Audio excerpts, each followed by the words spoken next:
End of the day with Ray. Hello, my friends. Well, folks, today we're going to jump on that gigantic, sharp, interactive board. I want to share my thoughts regarding Kyocera's first quarter, Kyocera in general. You know, I stood out on the golf course yesterday. I was telling you all, hey, tune into today's episode. And I was asking you all a question. What's Kyocera going to do with the billions of dollars? Folks, Kyocera has access to trillions of yens, which is billions of dollars. And I'm saying, what are they going to do with it? Well, I got a suggestion. And then I started thinking about their founder, Kyocera, and I'm thinking, what would he be doing? What would he be doing with this billions of dollars? After all, it was his, insight that invested in KDDI. And KDDI is a big, huge telecom company in Japan. And Kyocera was very passionate about KDDI, had a huge investment in it. And now the company has a treasure chest, okay? And so they're starting to sell some of those shares. Very interesting stuff. But I'm thinking, man, they got a lot of cash now. Holy crap, they could do a lot of things. So in today's episode, we're going to talk about the big cash pile they got. We're going to talk about some of the things they could do with that from my perspective. We're going to talk about their numbers in Kyocera in general. So without any further ado, let's jump on the board. I'll share what I put together for you. Let's talk about this KDDI stock position. Folks, they sold some of it. After taxes, $1.4 billion went in the coffers. Good job, Kyocera. At the end of June, they still had $9.5 billion worth of KDI shares. $9.5 billion. Wow, that's a lot of money, right? They say by the end of March of 2027, they want to reduce it by 1/3, which would be $3.4 billion at today's Forex in dollars. $3.4 billion. Kyocera, sell it all. I mean, come on, just sell it all. You'll have some tax issues, but you guys are smart over there at Kyocera. You could probably cushion that a little bit.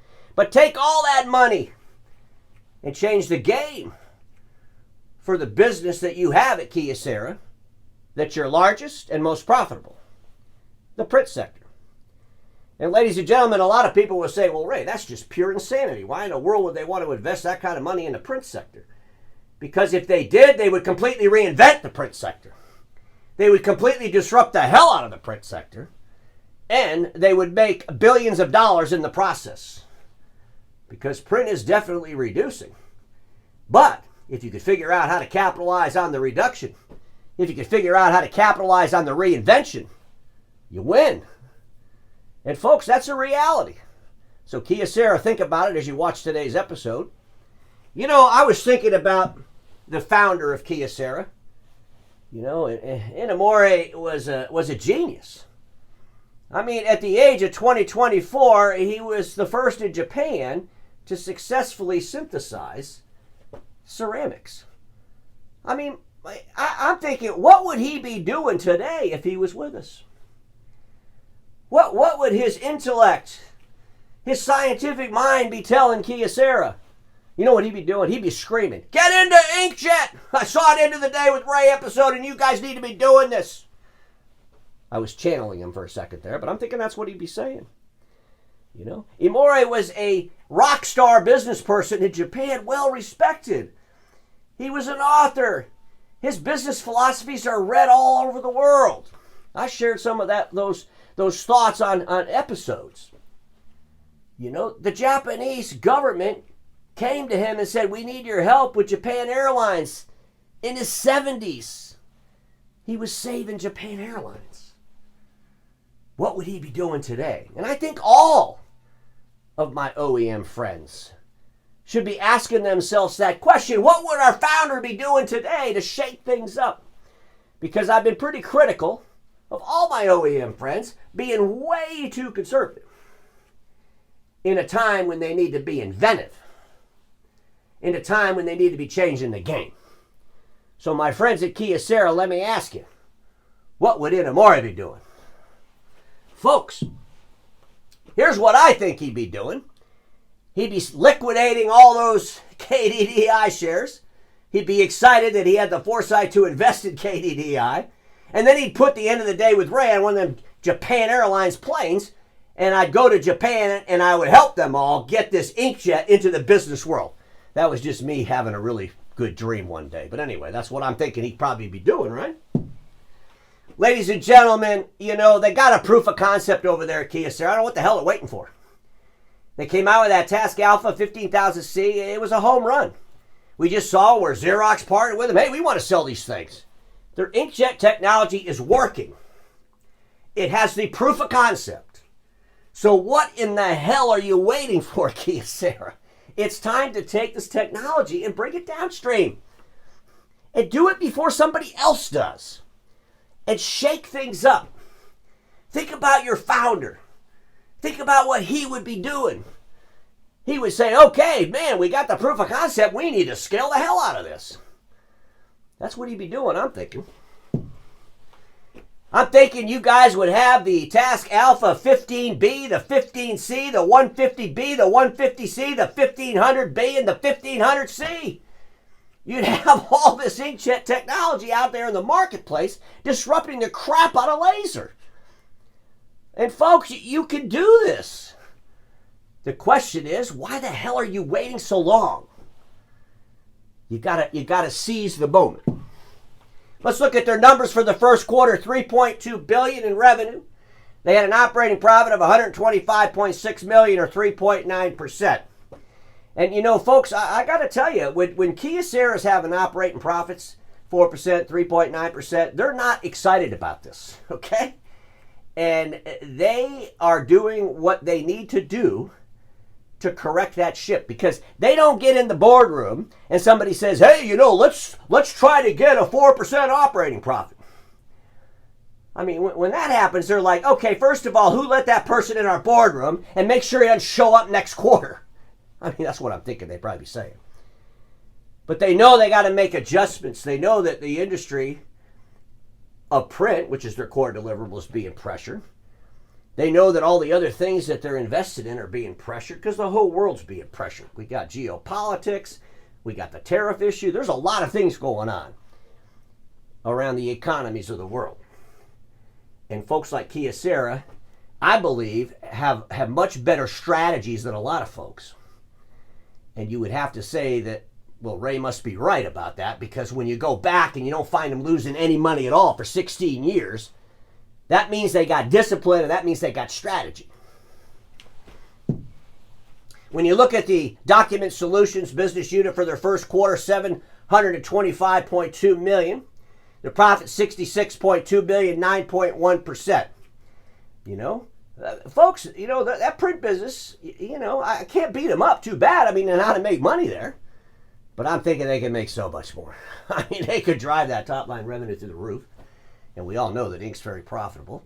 They could really set the tone and change the game. And here's what I'm thinking.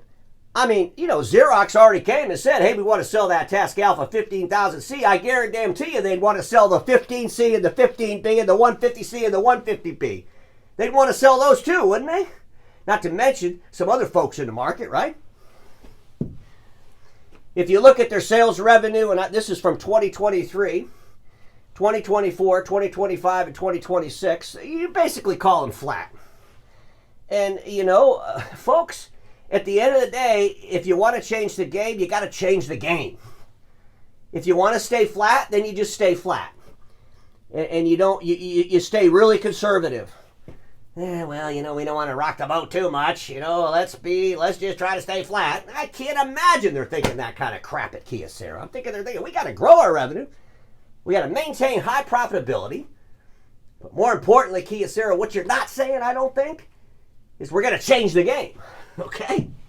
If you look at their operating profit, they've had some hiccups. I mean, holy smokes. You know, their FY for 2024, excuse me, in Kyocera's case, it was 2025, but their year they just ended in March was one of the worst years they've had in an operating proposition. They were still above the line, but just barely. I mean, they almost broke the record for 16 years, okay? That's telling you there's pressure. But at the end of the day, Kyocera, you could change that. You just got to get aggressive. And folks, they've talked about some divestitures. And, you know, they're going to make some decisions, and they're going to eliminate about $1 billion worth of revenue once these divestitures go in. Has nothing to do with the print space. Okay, has nothing to do with the print space. We're going to see how this goes with them, but it's in the electronic components business space. And they got to make some decisions.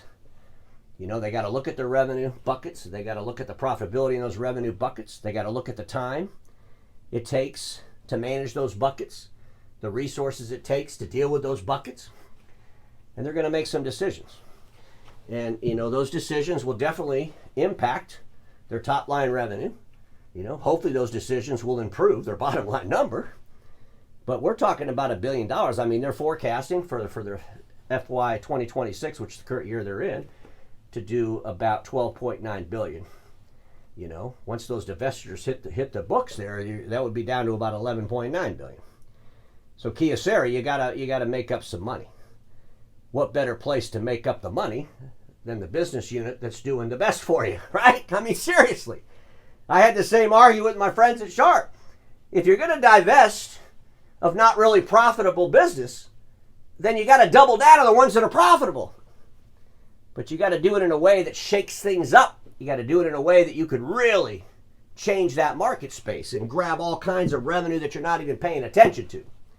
I will challenge Kyocera to show the revenues and details regarding the production Task Alpha 15,000C and 55,000C. I've been talking about this for a while now. I'm going to double down.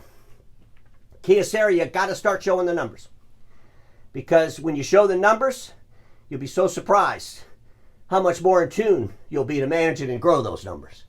When you hide them, you hide them.